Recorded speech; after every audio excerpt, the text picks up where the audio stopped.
আল্লাহ পাকের পরে বলেন ইউদাআফ লাহুল আযাবু ইয়াওমাল কিয়ামাতি ওয়া ইয়াখলুদ ফীহি মুহানা।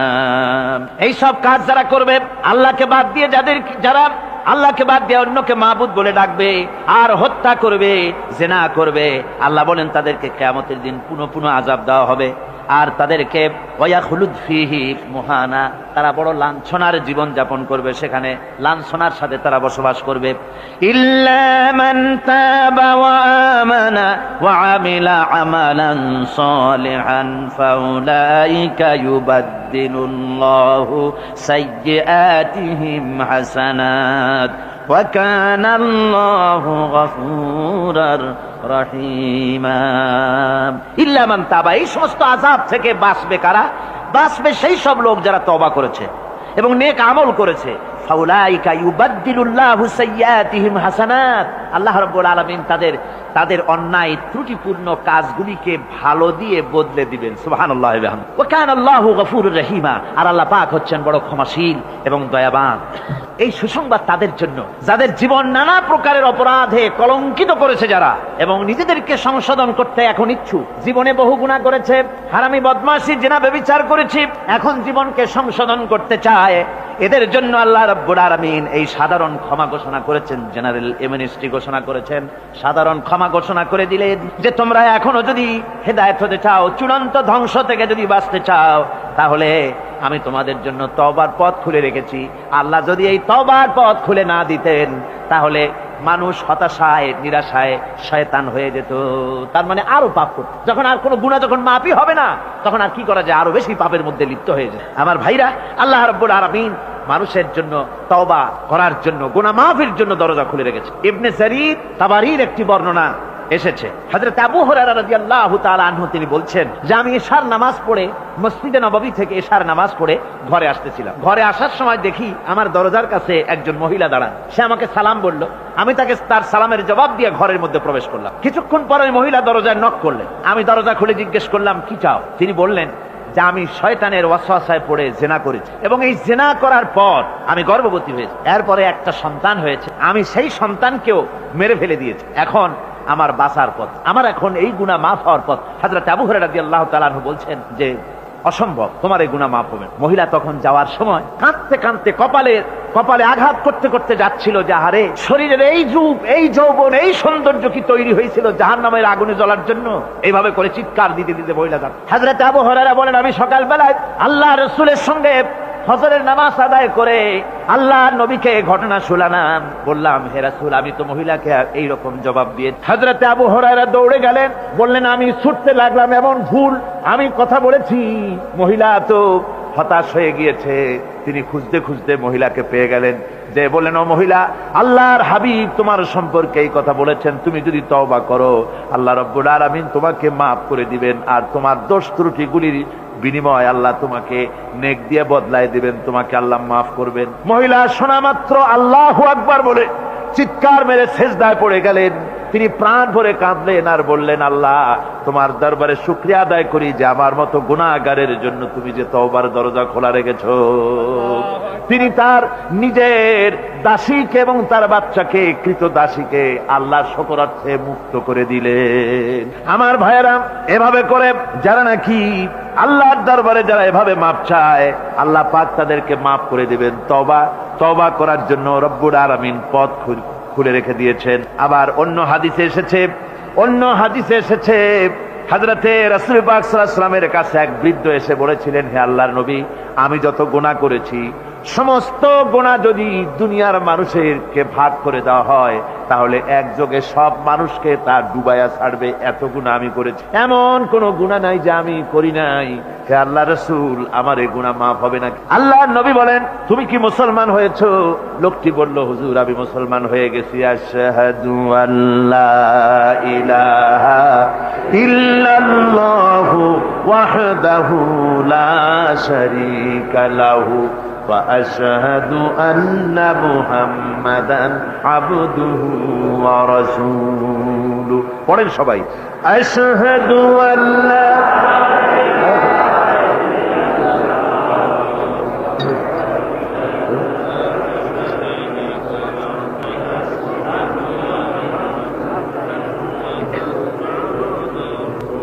ওই লোকটি যখন কলেমা পড়লেন, বললেন আমি মুসলমান হয়েছি, আল্লাহ নবী বলেন শোনো আল্লাহর বান্দা, তুমি যখন কলেমা পড়েছো তোমার পেছনের তামাম জিন্দেগির সমস্ত গুনাহ খাতা আল্লাহ রব্বুল আলামিন মাফ করে দিয়েছেন। শুধু মাফ করেন নাই, আরো কি করেছেন?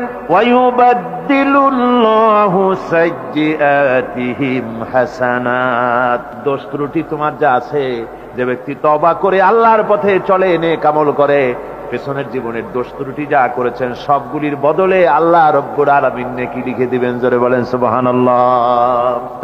তার মানে হচ্ছে জীবনে যত অপরাধ করেছিল, তওবা করে যখন ভালো কাজ করবে আর পেছনের কথাগুলি যখন মনে করবে গভীর রাত্রে, আল্লাহ আমি এই ধরনের পাপ করেছিলাম, চুরি করেছি, ডাকাতি করেছি, জেনা করেছি, মদ খেয়েছি, মিথ্যা কথা বলেছি, এই সব কথা বলে যত অনুশোচনা করবে আর অনুতপ্ত হবে, চোখ দিয়া যত পানি পড়বে, নতুন নতুন করে তার আমল নামে আল্লাহ নেকি লিখতে থাকবেন। জোরে বলেন সুবহানাল্লাহ।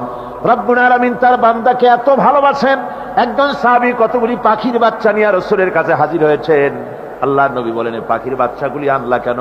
সাহাবী বলেন হুজুর এই পাখির বাসাটা ভেঙে গিয়েছিল, বাচ্চাগুলি যখন ধরলাম ওর মা আমার মাথার উপরে ঠোকরাতে লাগলো, সে নিজের জীবনের মায়াকে উপেক্ষা করে বাচ্চাগুলিকে হেফাজত করার জন্য আমার উপরে ঝাঁপিয়ে পড়লো। আমি নিয়ে এসেছি এখানে, এই দেখুন ঘরের মধ্যে ঢুকেছে, এখানে ওই পাখিটা এসেছে।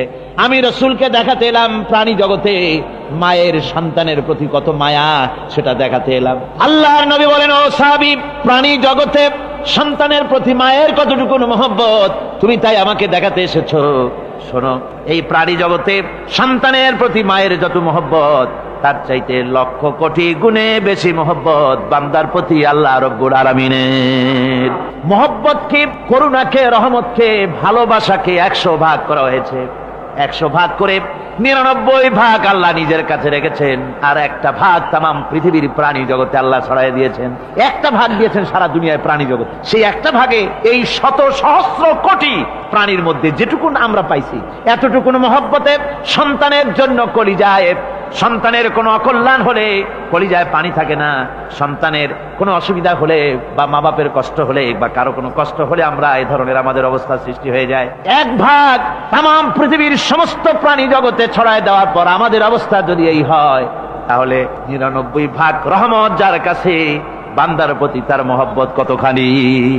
আমার বন্ধুগণ, রাসূল পাক সাল্লাল্লাহু আলাইহি ওয়াসাল্লাম বলেছেন ও সাহাবীরা, একজন লোক উটের পৃষ্ঠে যাচ্ছিল কোথাও, উটের পৃষ্ঠে তার খাবার আছে, পানিও আছে, যেতে যেতে মরুদ্যানের মধ্যে সে বিশ্রাম করলো। ঘুমের থেকে জেগে দেখে উট নাই, খাবার নাই, পানিও নাই, বড় লোকটা কেমন পেরেশান হয়। সাহাবীরা বলেন হুজুর, উট হচ্ছে মরুভূমির জাহাজ, উট হারায় গেছে, টাকা পয়সা যা ছিল, খাদ্য খাবার ছিল, সব চলে গেছে, এর থেকে পেরেশানি তো আর কিছুই হয় না। হুজুর বলেন লোকটা খানিকক্ষণ চিন্তা ভাবনা করতে করতে কিছুক্ষণ পর দেখলো উট ফিরে এসেছে, সমস্ত টাকা তার ওই খাদ্য আর পানিও নিয়ে হাজির হয়ে গেছে। বলো কেমন খুশি হয়?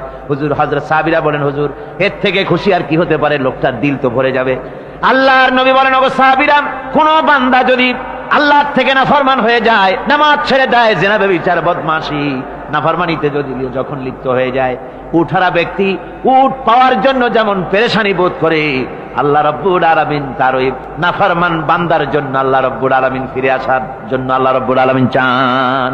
বান্দা যখন, নাফরমান বান্দা নিজের গুনাহ বুঝতে পেরে যখন সেজদায় পড়ে গিয়া কান্দে, রব্বুল আলামিন আমার গুনাহ মাফ করে দাও, এইভাবে যখন কাঁদতে থাকে, রব্বুল আলামিন আল্লাহর হাবিব বলেন উঠারা ব্যক্তি উঠ ফেলে পড়ে, ওই ব্যক্তি যত খুশি হন। কোন নাফরমান বান্দা যখন সেজদায় পড়ে যায়, আল্লাহ রাব্বুল আলামিন এর চাইতে লক্ষ কোটি গুণে বেশি খুশি হয়ে যান। আল্লাহ পাক হচ্ছেন রহমান রহিম, গাফুরুর রহিম। পৃথিবীতে এমন কে আছে আপনি আমাকে বলেন, এমন কে আছে অপরাধ করবে না আর সে বলবে আয় তোরে মাফ করে দেই? বলেন এরকম আছে নাকি? কেউ বলেন আছে? এমনকি বাপ মা ছেলে অন্যায় করেছে, বাপ মার দিল চায় ছেলেটা যদি মাপ চাইতো বড্ড ভালো হতো, ওর সাথে প্রাণ ভরে কথা বলতাম, বুকের সাথে জড়িয়ে নিতাম, কিন্তু মুখ খুলে বলে না যে অপরাধ করেছিস মাপ চাইয়া যা, এরকম বলে। মাও বলে না, বাপেও বলে না, কিন্তু একমাত্র মহান সত্য রব্বুল আলামিন বান্দা যখন গুনাহ করে আল্লাহ ডাকে, বান্দারে গুনাহ করেছিস ফিরে আয়, আমি তোরে মাফ করে দেব। গুনাহ করেছিস ফিরে আয়, জিনা করেছিস ফিরে আয়, মদ খেয়েছিস ফিরে আয়, মানুষ হত্যা করেছিস ফিরে আয়, কুফরি করেছিস ফিরে আয়, আগুন পূজা করেছিস ফিরে আয়, মাটি পূজা করেছিস, সূর্য পূজা করেছিস, যা করেছিস না কেন ফিরে আয়, আমাকে ডাক দে, আমি তোর জিন্দেগির গুনাহ আমি আল্লাহ মাফ করে দেব।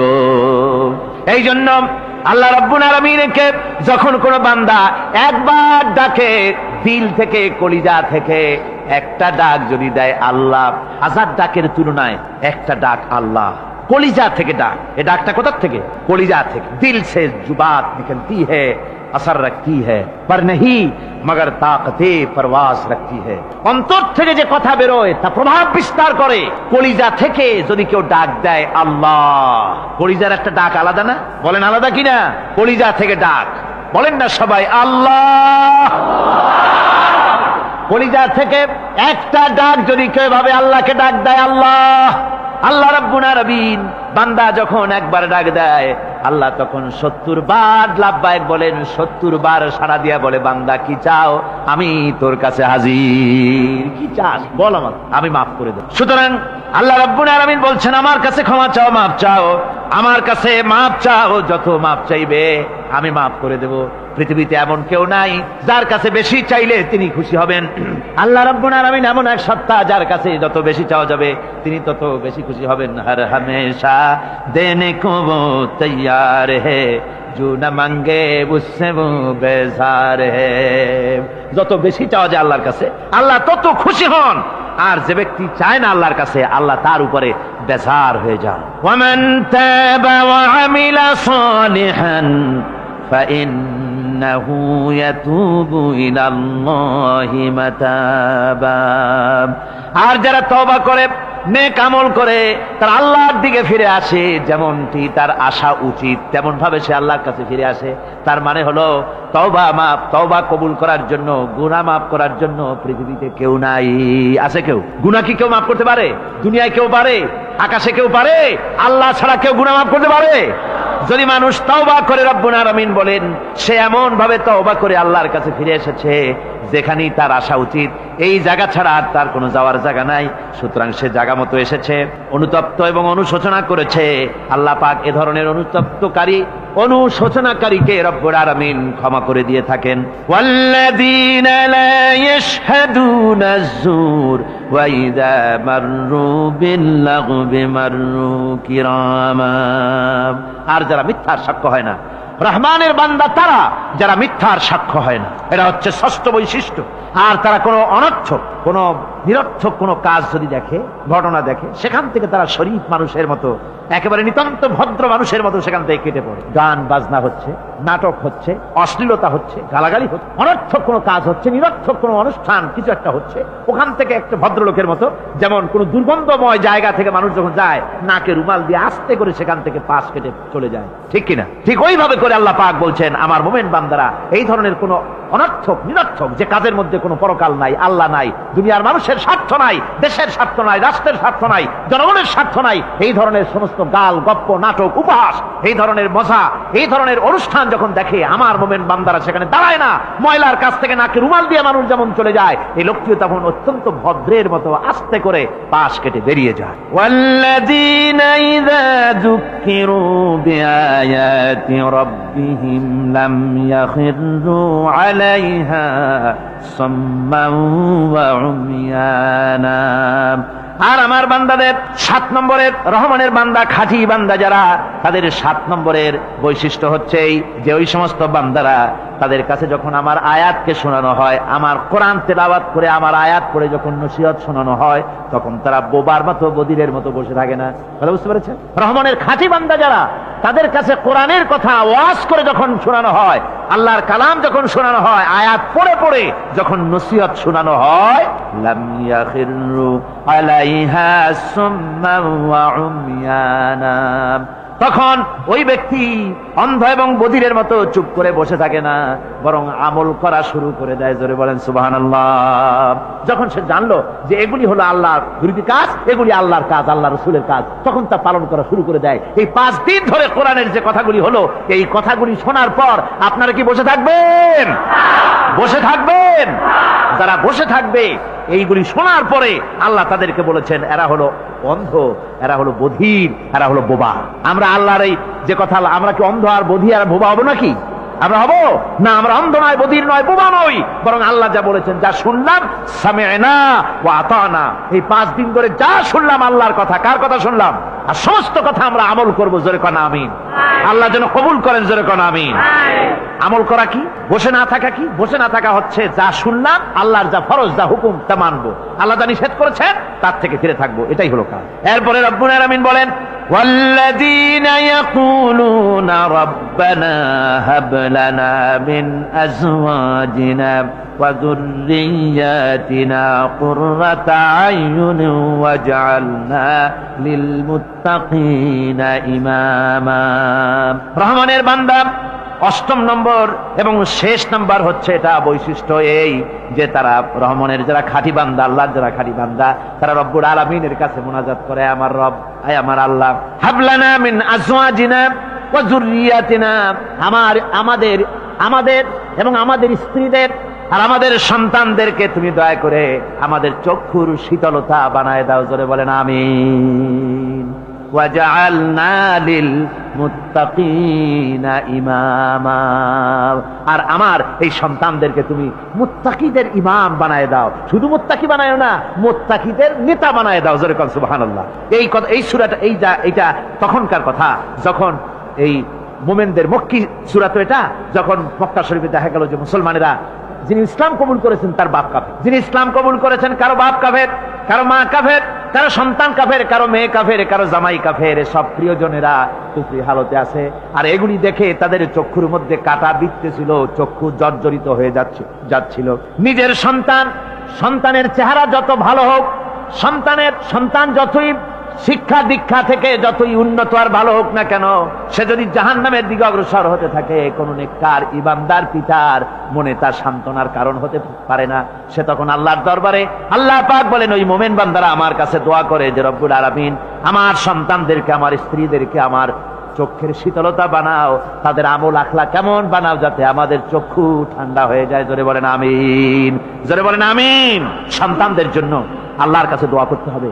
আপনারা দেখেন, চোখের সামনে দেখতে পাচ্ছেন সন্তান সিনেমায় যাচ্ছে, সন্তান নামাজ পড়ে না, সন্তান রোজা রাখে না, সন্তান মানুষের তৈরি করা মতাদর্শের পেছনে স্লোগান দিচ্ছে, দৌড়াচ্ছে, আর আপনি পিতা হয়ে তাকে ঠেকাচ্ছেন না। ওই ছেলে তো জাহান্নামে যাচ্ছে, আপনার দরদ হওয়া উচিত, ওই ছেলেকে ফিরানো দরকার আর আল্লাহর কাছে দোয়া করা দরকার। আমার বন্ধুগণ, দোয়া আল্লাহ নিজেই শিখাই দিচ্ছেন, দোয়া করো।